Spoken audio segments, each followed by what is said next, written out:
ቲና እህቴ የት ናት? እህትሽ ካርሎስሽ ነው ብለሽ አሁን እንዳይመጣሽ።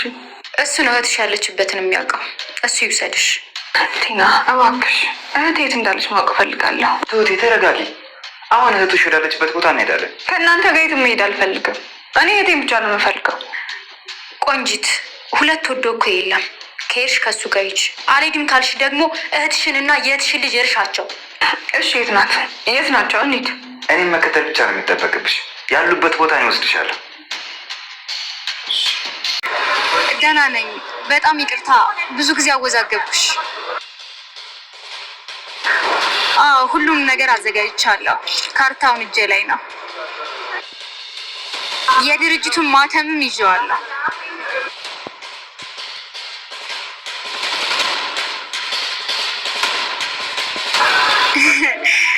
በቃ እንችላለን። ነይና ቀብል። ሰላም ወደ ቻናል ቤተሰቦች አስቶላይ ዛሬ ደግሞ ሌላ ቪዲዮ መጥተናል። ተወዳጅ ድራማ ዛሬ ምን ተፈጠረ ብለን አብረን እናያለን። ተመስገን ትሁትን ወደ ቤቱ ይዟት እየሄደ ዳኒ እንዳጋጣሚ መጥቶ አስቆማ። እንዳጋጣሚ ዳኒ እየደበደበ እያለ አባዬ ሽጉጥ ይዞ አናቱ ላይ ደቀነ። እግር ነበር። ተመስገን ከቤት ይውጣልኝ፣ እህቴ የት እንዳለች ብቻ እንድትነግረኝ ነው የምፈልገው እያለችው ነበረ። ነገር ግን እህትሽ የት እንዳለችው እነግርሻለሁ፣ ተረጋግና ተቀመጪ ይላታል። ትሁትን ልክ ሳገኝ ተመስገን እጅግ በጣም ደስ ብሎት ነበር። እንግዲህ ከአሁን በኋላ እጅ ገብተሻል መስሎ ከእጅ አትወጪም እያለ ሳስብ ነበር። ቲናን እንግዲህ ቤቱና ድርጅቱን የኔ ሆኗል ብላ ስታስብ በመጨረሻ ኤደን ሰምታ ሁሉ ነገር ለአባዬ ነግራ ቀድሞ እንደተጠነቀቀ ለህግ እንዳሳወቀ ነገራት እና ትሁትም እንደውም እህቷ እንዳልታገተች አባዬ እንዳጋጣሚ ስልክ ስደውል ይሰማል ማለት ነው። እህትሽ ታግታለች እየተባለ ውሸት ነበረ ማለት ነው። ልክ ቲናም ያሰበችው ነገር ስላልተሳካች ተመስገን አንተን የነገርካቸው አንተን ማሳልፈ የሸጥክኝ እያለች ከተመስገን ጋር መጣላት ጀመረች። እና የምታስቢ ነገር ተጠንቀቂ፣ እኔ አሳልፌ አልሰጠውሽም፣ ትሰሚኛለሽ፣ ከመጀመሪያም ጨዋታሽ ትክክል አልነበረም ብሎ አስጠንቅቃ ትሁት አባዬ አሳልፋ የሰጠችው መስሎ አባዬ ትሁት ላይ ተናደው ነበር። ትሁትን እንደ ልጁ ነበር የመወዳት፣ ነገር ግን ሁሉ ነገር ጨዋታቸው እንደሆነ ሰማ ማለት ነው። እና አባዬ ትሁትን ከስራ እንደተባረረች አስመስሎ እነሱን ለማሳመን እየጣረ ነበር። ዳጊም አባዬ እኔ ሁሌም ከጎን ነኝ፣ እባክም በጨዋታቸው አትሸወድ፣ እነሱ የፈለጉት ትሁትን አንተን ለማጣላት ነው። ምክንያቱም ትሁት ከእነሱ ጋር ተባብራ እየሰራች ለማስመሰል ነበር የእነሱ አላማ፣ ነገር ግን አልተሳካላቸውም እያለ ነበር። ቲና በድጋሚ ያሰበችው የጀመረችው ነገር ስላልተሳካለት እጅግ በጣም ተናዳ ስትበሳጭ ነበረ ማለት ነው። ይሄ የአንቺ ፈጠራ ነው እንጂ የኔ ፈጠራ አይደለም። ስለዚህ ለምትናገሪ ንግግር ልከትሽ ይኖረሽ፣ ትሰምኛለሽ። ካሁን በኋላ እንደውም ላይሽ አልፈልግም፣ ሄድልኝ እያለችው ነበር። እናም ልጅ እንዳለው ደጋግማ ለመናገር ስትሞክር ነበር። እንግዲህ አሁን ያላት አማራጭ ትሁትን እስከ መጨረሻ ለመከላከል ለተመስገን ልጅ እንዳላት ልትነግረው ትወስናለች። ነገሩ እውነት እንደሆነ እሱን ለማሳመን እየሞከረች ነበር። ቲና ያሰበችው ነገር አይሳካላትም።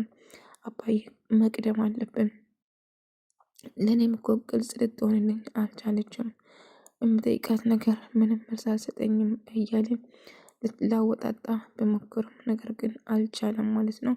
ስለዚህ ቲና አንድ ነገር እያዘለች እንደሆነ እርግጠኛ ነበር ዳጊ ማለት ነው። ተው ልጄ፣ ምንም ነገር ልታረግ አትችልም፣ ምን ታመጣለች እች ድንብጥ ብሎ ነገረው። እንግዲህ እሱ አሁን የምትፈልገው ድርጅቱና ሀብቶ ትሁትም ከአባዬ ቤት ስለወጣት በጣም ደስ ብሏል። እንግዲህ ትሁት ከስራ ወጣለች። አንተም ትሁትን ይዘ ወደ ቤት፣ እኔም ድርጅቱና ቤቱ ይዤ እቀመጣለሁ። አንድ ከህይወቴ እንድትወጣ ፈልጋለሁ። ከትሁት ይዛ ትሁት ከሌለች ከሆን በኋላ ምንም ነገር ባደረግ ሽማግሌ ብሆን ብገል አያቅተኝም እያለችው ነበር።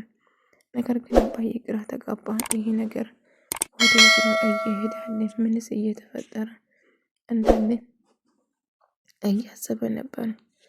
ይሄ ነገር ጨዋታ እንደሆነ ለማሰብም ግራ ያጋባል። ምክንያቱም እያደረገ ያለው ነገር እጅግ ከባድ ነው ማለት ነው። ቲና በመጨረሻ ቆይ እህቴ የት ነው ያለችው? ከኔ ምንድን ነው የምትፈልጊ? ቲና ቆይ ለምን ከቤታች? እንግዲህ አሁን ስትቀባረሪበት የነበረውን ቤት ለቀሻል፣ እሱም በቅርቡ የኔ ይሆናል እያለች ነበር። እኔ እዚህ እንድታመጪ ሳይሆን የፈለኩት እህቴ ጋር እንድትወስጂኝ ነው።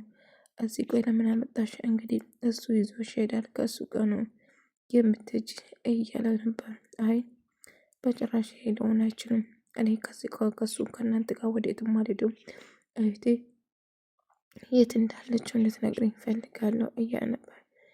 እንግዲህ ቲና ያልጠበቀችው ነገር ተፈጠረ። ምክንያቱም ኤደን እሷ ያወራችው ነገር በሙሉ ሰምታ ለአባዬ አሳወቀችው።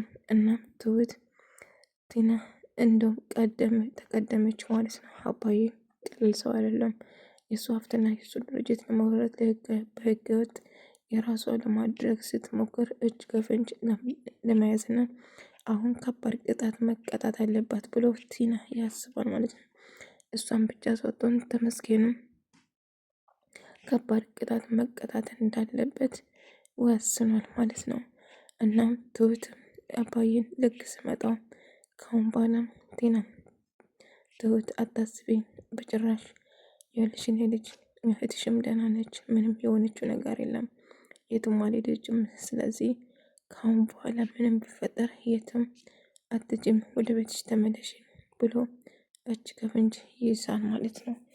በዛ የተነሳ የትሁት እህት ደውላ አባዬን ደህና እንደሆነችና የትሁት ስልክ እንደማይሰራ ምን ተፈጥሮ እንደሆነ እየጠየቀችው ነበር። አይ ነገር ሰላም ነው እያለ ዳኒና ኤደን እየተከታተላቸው ነበር። በመጨረሻ ዳኒ ወደ ቤት ለመግባት ይወስናል። አባዬ ደውሎ ምን ተፈጠረ? ተበታትናችሁ ብትከታተላችሁ ጥሩ ነው ይወስናል።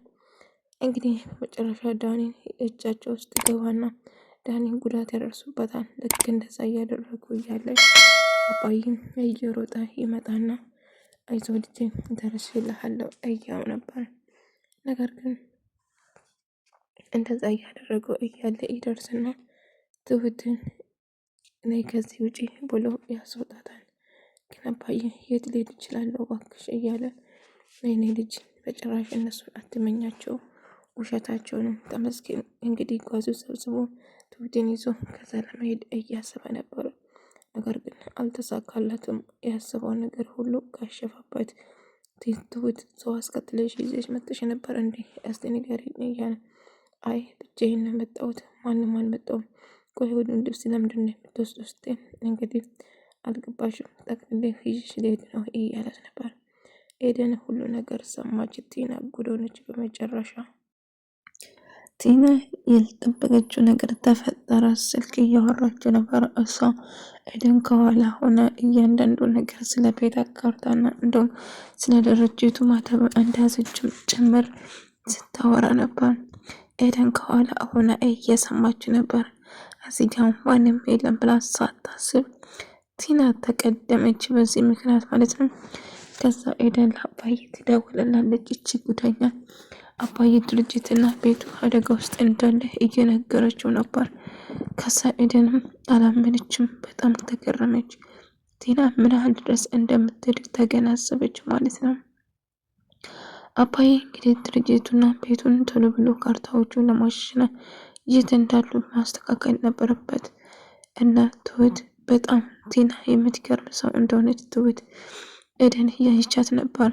እና ያላት አማራጭ ቶሎ ብላ ለአባዬ መደወል ነበር። ለአባዬ ደውላ ሁሉ ነገር ምን እየተፈጠረ ያለው የተሰማና ትነግረዋለች ለአባዬ። አባዬም ቲና ትሁትን ያለችበት ዳኒ እየሄደ ስለነበረ ዳኒን ተከትሎ መሄድ ነበረበት። ምክንያቱም የሆነ ነገር ይፈጠራል ብሎ ሳሰብ ከዛ ልክ ተመስገንና ትሁት ከቤት ሲወጡ ቆይ ማንም ይዘሽ አልመጣሽም? ማንም አልተከተለሽም አይደለ እያላት ነበር። አዎ ማንም አልተከተለኝም፣ ብቻዬን ነው የመጣሁት። ስትል ዳኒ በሩን ክፍት አድርጎ ልክ ሲገባ ተመስገን ማጅራቱን መጥቶ መሬት ላይ ይጥላል ማለት ነው።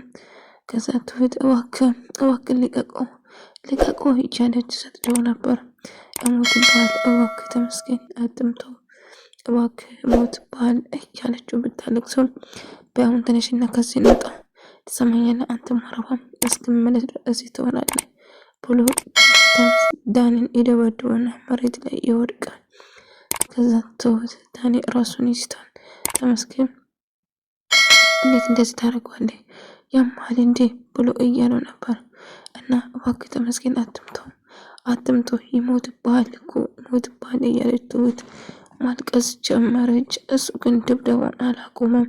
እባክህ ብላ ብትለምነው እሺ በቃ ልቀቅኝ እያለ ተመስገን እባክህ ልቀቀው ብላ ትሁት እየጮኸች እግሩ ስር ወድቃ እግሩን ይዛ ስታለቅስ ነበር።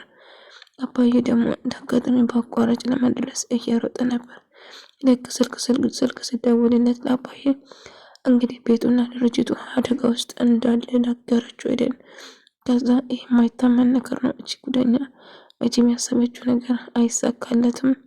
እንዲሁ መና ነው የምትለፋው መና ነው የምትቀርበው ማለት ወደ ሁሉ ነገር ባባ ለመድረስ እየሮጠ ነበር አባዬ። እና ውድ ተመልካቾቼ የዛሬ ቪዲዮ ነበር። በቀጣይ እስክንገናኝ ድረስ ሰላማችሁ ብዙ ትበልልኝ በያላችሁበት።